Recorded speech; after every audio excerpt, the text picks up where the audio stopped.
Kanika Goyal, you are welcome to the campus of IIPA. Congratulate you also for securing ninth rank at All India level. Would you please introduce yourself? Firstly, I'd like to thank IIPA and especially you, sir, for providing me with this esteemed opportunity. I feel grateful and fortunate enough to be a part of this initiative that IIPA is undertaking and to be at this institute. To introduce myself, I'm Kanika Goyal. I've secured All India rank 9 in this examination, CSE examination 2022.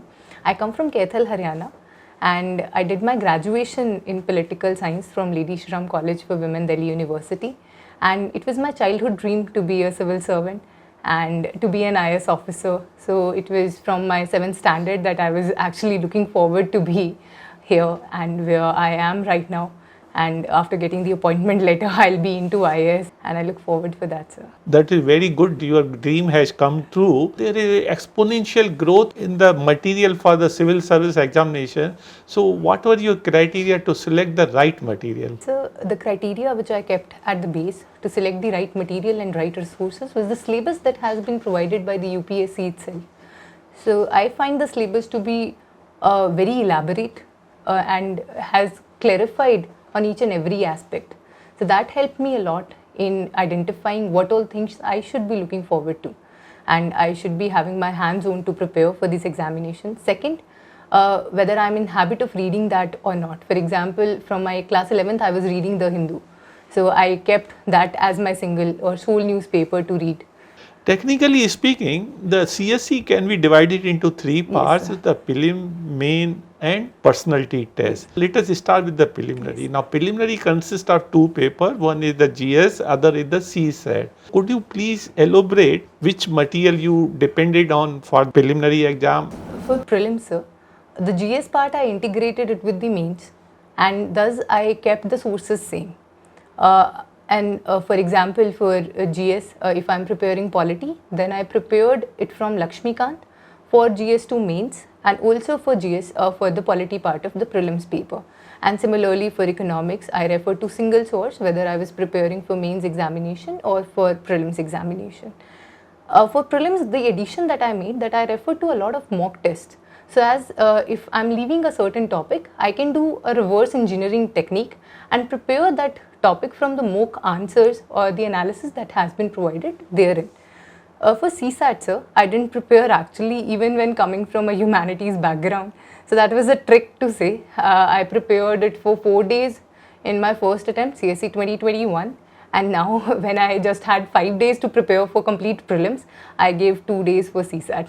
CSAT, many people find a little more challenging. What is your mantra for clearing the CSAT? My mantra, because I didn't prepare for it actually, I'll say CSAT tests a candidate for his or her aptitude, for the personality that a person is carrying.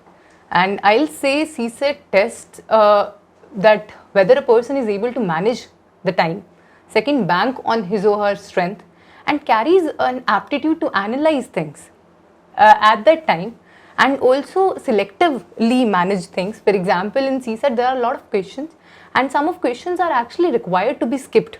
For example, a question is taking around 5 to 7 minutes of a candidate, and then also a candidate is not coming to a sure question, then that question was not worth the time a candidate has given to that particular question. It tests a person actually whether that person carries an aptitude for this examination or not, can manage time, can respect time, and then have that time पे decision लेने की उसके अंदर ability है या नहीं है, sir. How did you align yourself to meet the demand of UPSC?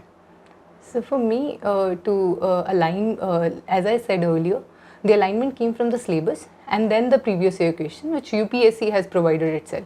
So I had with me the data of the syllabus, and then based on the previous year question, I sub-categorized the syllabus further, and then decided how I should be going ahead with the particular topic. So that helped me a lot. PYQ are very important. Yes, sir. So how many years a candidate must do this that will just to get an edge over others? From 2013, I feel, sir. But if possible, leaving prelims, for mains a candidate can go to about 2008 or so if he or she wants to. But it would be must to cover it up to 2013. Experts of the main exam believe that the primacy and decency of the answer, that means getting the decent marks, depend to a large extent how do you start and how do you conclude. How did you handle these two aspects of the answer writing? I had the structure of the subtopics set in my mind, and I also had sheets prepared for them. So I used to refer and ensure that I'm using authoritative perspective in all my answers. Also, I'm understanding the question really well so that I can contextualize it further. The introduction part usually used to come from whatever is working best in the context of the question, from what all things I have prepared for that particular subtopic. If something recent happening has been there, that I can put in the introduction, or I can refer to the goals of the government or the goals of a developed India by 2047 in the conclusion, so as to provide a very future and a very optimistic perspective in the conclusion in the end. Essay, for instance, the time to repair the roof is when the sun is shining. How do you start and how do you conclude? For this essay, firstly I'll brainstorm the essay and I'll divide the essay into few parts. So what's the importance of the roof and why we are talking about the roof? Then when it's raining, why it's difficult to repair and why it's important to repair when the sun is actually shining.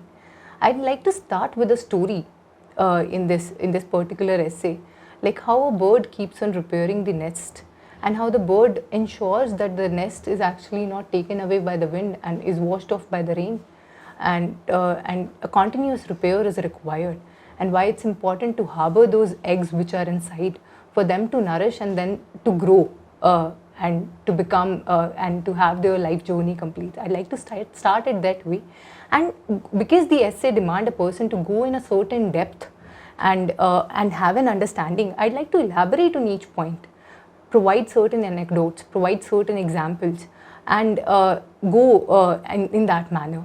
And further, I'll be concluding so as to ensure that we as in India is right now having that demographic bulge, and there are certain things which are not in a manner that they should have had been when we are at 75 years of our independence.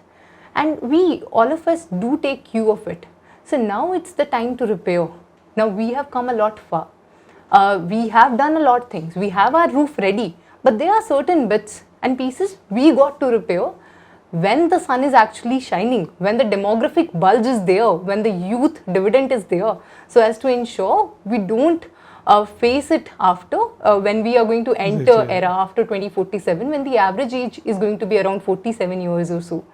So that's how I'd like to conclude it and take my essay forward. There was another interesting essay in forests are the best case study for economic excellence. For this, this requires an understanding of ecology within the context of economy and how both are integrated, and we cannot actually diverge both of them.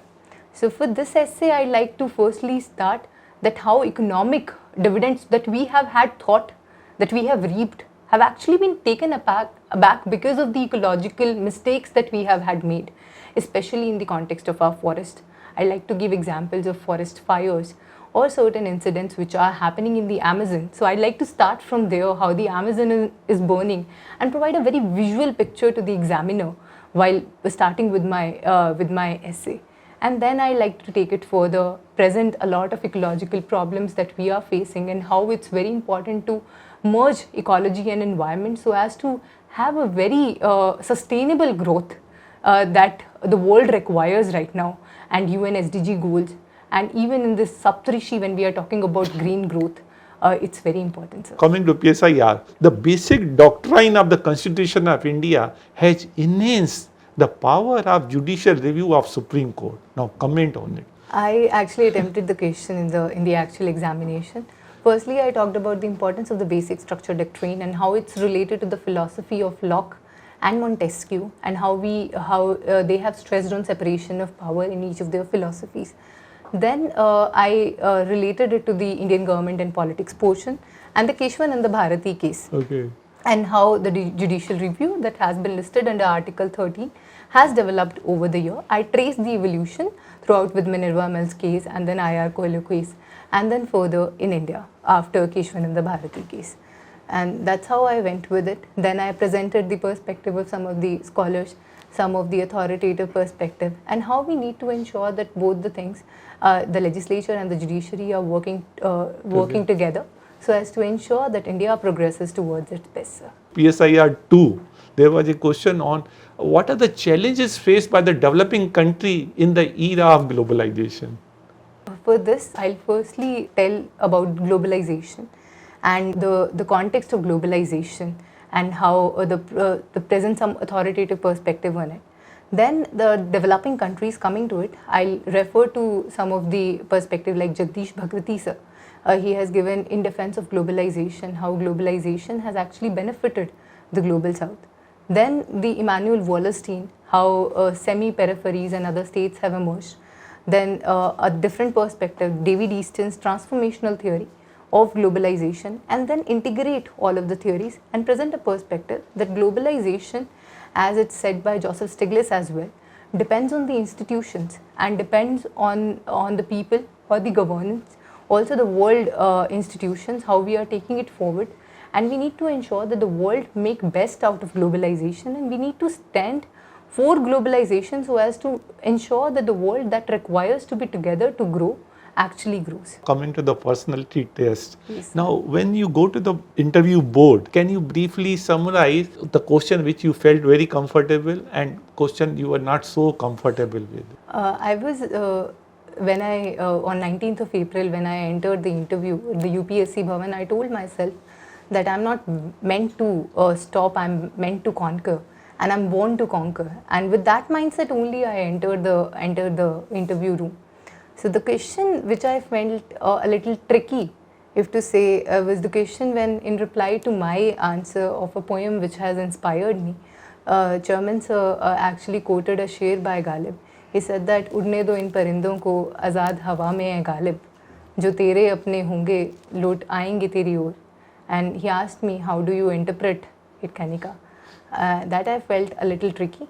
Otherwise, the interview was actually very nice experience. The board was very calm, and it was also making me feel very nice. Also, the board members were smiling, which is usually not the case. So I felt very good, and there was a smile, a broad smile on my face when I exited the interview room as well. Did you feel any kind of nervousness? How did you cope up with that? At the time of interview, because 19th of April, these were the days of heat waves, I was severely dehydrated. And I was when I was answering, I actually felt that. But then I recalled something that has been said in The Alchemist and to Santiago. The book says that you will be tested the most when you will be about to find treasure. And I told myself, and then I gave my best in the interview room, sir. This is very, very inspiring, Kanika. When you came out of the interview board, you said you were very assured. And when the actual result was declared, what thought and feeling passed through your head and heart? So there were a lot of feelings, a mix of feeling. A feeling of satisfaction, a feeling of joy, and then a lot of responsibility that has been put on my shoulders, which I had been always looking forward for since my 7th standard. So now I recalled and told myself, Antaha asti prarambha. Now this end is the start of new journey, and you got to be on this journey to ensure that you become the best officer that you have imagined for yourself, Kanika, I told myself, sir. By securing All India Rank 9, you have revealed your strengths. Now, what are your 2 or 3 weaknesses? So, as it said, to err is human. But then, because I have a habit of reading Srimad Bhagavad Gita, I'll say it's better that we bank on our strength and ensure that we are consistently working on our weaknesses. So I do take cue of my weaknesses, but I keep on improving on them. So I won't say that I have certain or 2 or 3 weaknesses which are to be listed, but then certain things which are there in every human, and I keep on improving them each day. I keep on working them, sir. Just a few rapid questions. What makes you happy? A smile on my parents' face, and now if I'm going to work in the governance, the smile on people's faces. What makes you angry? I try to be calm and composed. That's very good. What is the best gift you have ever got from anywhere, which you value the most? Now I'd say when the result came, smile on both of my parents' face was the best gift. And then being an only child to my parents, one of the gift was also a lot of people were sharing with them a song called Bitiya or Bitiya. And that was really inspiring, that being a girl coming from Haryana, I've been able to tell the society that yes, even when you have an only girl child, she can make her parents proud and she can do a lot for them. So thank you very much, Kanika. I am sure you will make yourself proud, our nation proud, and I am sure you will make a significant contribution to the journey of India when it marches towards becoming a developed nation by 2047. At that time, you will be at the helm of affairs. My best wishes for your all future endeavors. Thank you, sir. Thank you very much. Thank you, sir.